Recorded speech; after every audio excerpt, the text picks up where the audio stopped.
कल्पना कीजिए ब्रह्मांड में एक ऐसी जगह की जो घिरी हो अरबों छोटी बड़ी बर्फ की चट्टानों से, और यहीं पर ही हो एक रहस्यमय डॉर्फ स्टार और मैग्नेटिक बबल का एक गोला जो 10 करोड़ मील चौड़ा हो, और जहां खतरनाक रेडिएशंस के बीच एक कॉस्मिक वॉर तबाही मचा रही हो।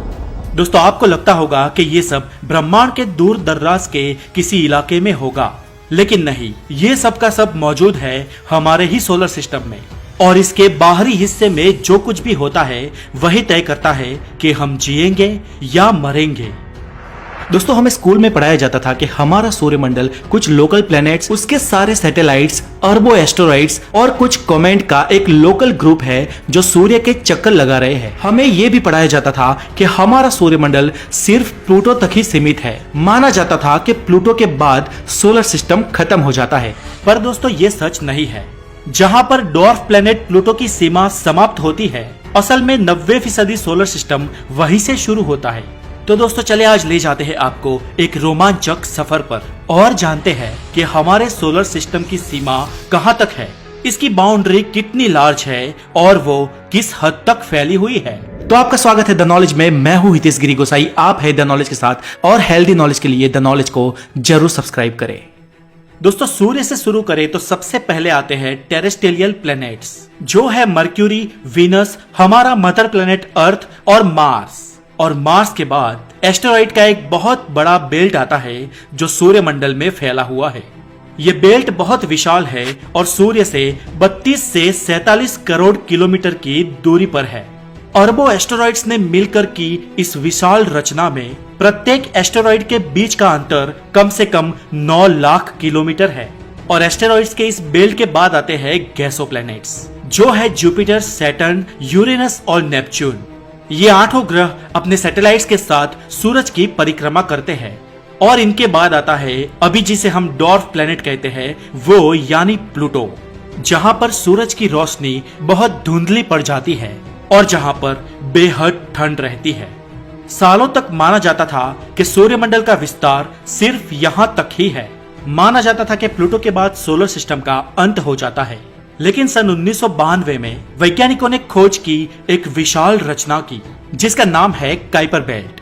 ये काइपर बेल्ट हमारे सोलर सिस्टम का वो हिस्सा है जहां पर बहुत सारे कॉमेट्स, असंख्य की संख्या में एस्टेरॉइड्स और सैकड़ों स्मॉल आइस बॉडीज मौजूद है। और ये हमारे सूरज से 30 एस्ट्रोनॉमिकल यूनिट से लेकर 50 एस्ट्रोनॉमिकल यूनिट्स के बीच का विस्तार है। यहाँ आपको मैं बता दूं दोस्तों कि ब्रह्मांड में डिस्टेंस नापने के लिए आगे की हमारी चर्चा में हम AU यानी कि एस्ट्रोनॉमिकल यूनिट्स का उपयोग करेंगे। एक एस्ट्रोनॉमिकल यूनिट यानी पृथ्वी और सूरज के बीच का अंतर, जो करीब 15 करोड़ किलोमीटर है। और ये काइपर बेल्ट करीब 30 से 50 एस्ट्रोनॉमिकल यूनिट्स के बीच फैला हुआ एक विस्तार है। आप सोच के देख लो कि ये कितना बड़ा होगा। और ये हमारे सूरज और सारे ग्रहों को पूरा ऑर्बिट करता है। अगर आप ये सोच रहे हो कि हमारा सूर्यमंडल सिर्फ काइपर बेल्ट तक ही सीमित है, तो ऐसा भी नहीं है, क्योंकि हमारा solar system beyond the Kuiper belt भी फैला हुआ है। और इस काइपर बेल्ट के भी पार जो विस्तार है उसे कहते हैं द स्कैटर्ड डिस्क, जो सूरज से 100 एस्ट्रोनॉमिकल यूनिट्स तक फैला हुआ है।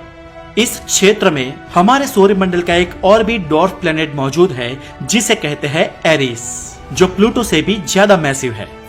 पर दोस्तों, यहाँ पर मजे की बात यह है कि 100 एस्ट्रोनॉमिकल यूनिट्स दूर इस जगह पर भी सोलर सिस्टम का एंड नहीं आता है, क्योंकि हमारे सूर्य ने अपने आसपास बहुत दूर तक एक मैग्नेटिक फील्ड बनाया है। हमारे सूरज से एवरी सेकंड करोड़ों टन की संख्या में उससे अलग होने वाले मैग्नेटिक विंड्स सूरज के आसपास ये मैग्नेटिक फील्ड बनाते हैं। सूरज ने बनाए इस मैग्नेटिक फील्ड, या यूं कहे कि सूरज के मैग्नेटिक विंड्स जहां तक पहुंचते हैं, इस पूरे एरिया को हीलियोस्फीयर कहते हैं। और हमारे सूरज ने बनाया ये हीलियोस्फीयर ही है जिसके कारण हमारी पृथ्वी पर जीवन मौजूद है। ये हीलियोस्फीयर हम पृथ्वीवासियों के लिए एक वरदान है, क्योंकि ब्रह्मांड में से बहुत सारी मैग्नेटिक रेज आती है। अगर बाहरी ब्रह्मांड से आने वाली ये खतरनाक मैग्नेटिक वेव्स हम तक पहुंच जाए तो उसी वक्त पृथ्वी पर जीवन का सफाया हो जाए।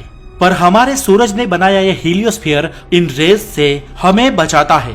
और ये हीलियोस्फीयर हमारे सूरज से 123 एस्ट्रोनॉमिकल यूनिट्स यानी कि करीब 18 अरब किलोमीटर दूर है। लेकिन दोस्तों सोलर सिस्टम का दायरा इससे भी परे है।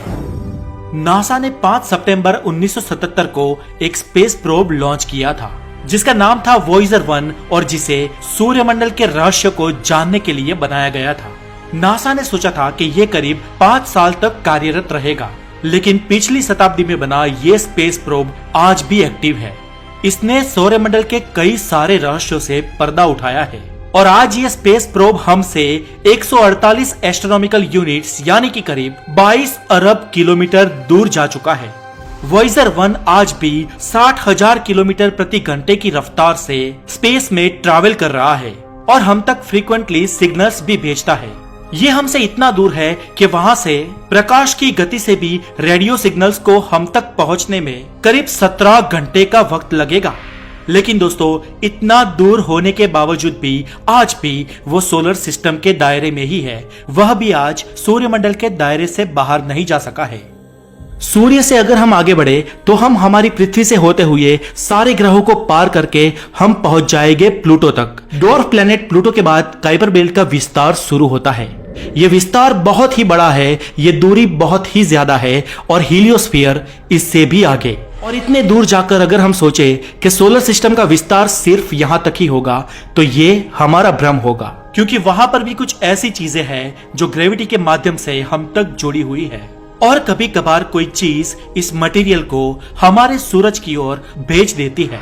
दूर से आने वाले इन मेहमानों को हम कहते हैं कॉमेट्स या धूमकेतु। दोस्तों धूमकेतु दो तरह के होते हैं। एक होते हैं शॉर्ट पीरियड कॉमेट्स जो 200, 300 या 350 साल के अंतराल में हमारे सूरज की विजिट करते हैं। ऐसे कॉमेट्स काइपर बेल्ट के विस्तार से आते हैं। लेकिन लॉन्ग पीरियड कॉमेट्स थोड़े रहस्यमय होते हैं और ऐसे कॉमेट्स करीब 1000 साल, 1 लाख साल या 10 लाख साल के बाद ही लौटते हैं। ये सारे कॉमेट्स मोटी बर्फ से बने होते हैं। सूर्यमंडल के दूर दर्राज के क्षेत्रों में होने के कारण इस पे बहुत मोटी बर्फ जम जाती है। लेकिन जब ये सूर्य की विजिट पे या सूरज के करीब आते हैं तो उनके ऊपर की बर्फ पिघलने लगती है और ये पिघली हुई बर्फ कॉमेट से अलग हो जाती है और उसके रास्ते में उसके पीछे एक पूंछ बना देती है, जिसके चलते ये धूमकेतु हमें पूंछ वाले दिखाई देते हैं। लेकिन आखिर ये लॉन्ग पीरियड कॉमेट्स आते कहां से हैं? तो दोस्तों ये आते हैं बेहद ही दूर से और जहां से वो आते हैं वहां ऐसे खरबों कॉमेट्स का भंडार है।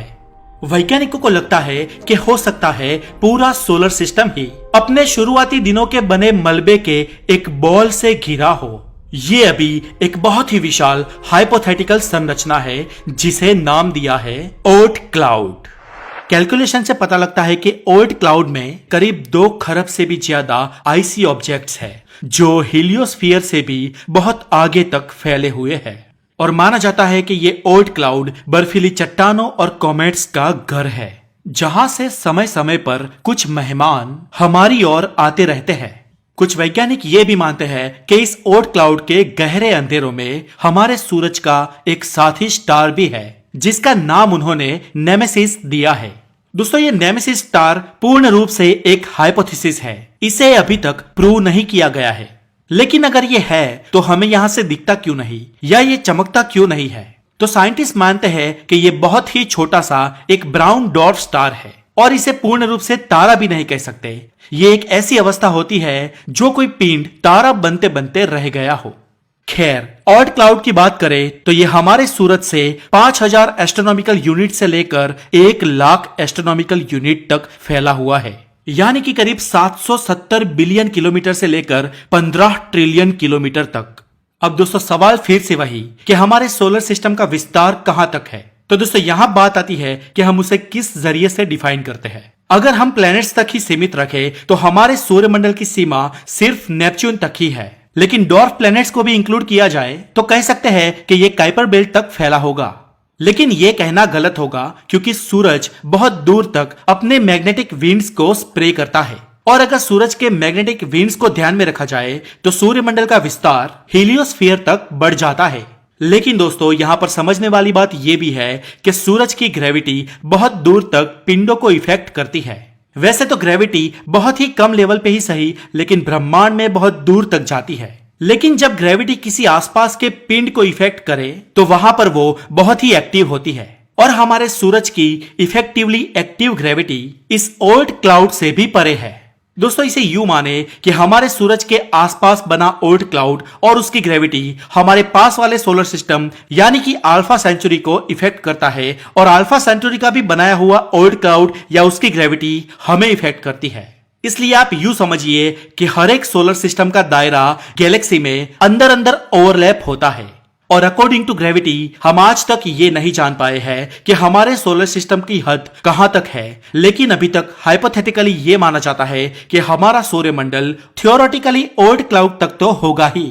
आई होप दोस्तों कि आज आप हमारे सूर्यमंडल की बनावट के बारे में बहुत हद तक जान गए होंगे।